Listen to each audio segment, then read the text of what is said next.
Procès Samuel Paty, les accusés condamnés à des peines allant de 1 à 16 années de prison. La cour d'assises spécialement composée a rendu son verdict et condamné plusieurs des accusés jugés depuis le 4 novembre pour leur implication dans l'assassinat du professeur d'histoire-géographie. Le verdict est tombé.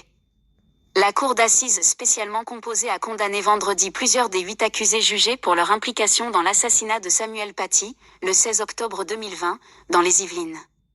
Poursuivi pour association de malfaiteurs terroristes, le prédicateur islamiste Abdelhakim Sefrioui, 65 ans, à l'origine de la campagne de haine à l'encontre du professeur d'histoire-géographie, a été reconnu coupable et a écopé de 15 années de prison.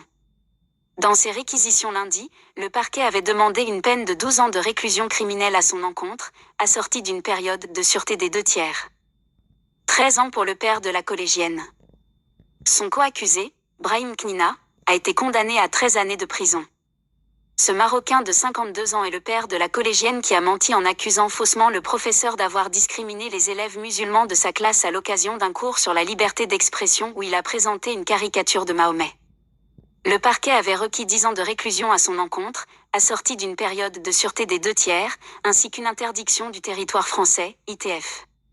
Les 2 seuls accusés poursuivis pour complicité, Naïm Boudaou et Azim Epsirkanov, ont pour leur part été condamnés à 16 années de prison. La justice leur reproche d'avoir aidé Anzorov, le terroriste qui a tué Samuel Paty, à se procurer des armes la veille de l'attentat. Naïm Boudaou était aussi jugé pour l'avoir accompagné aux abords du collège de Conflans-Sainte-Honorine où travaillait le professeur d'histoire-géographie.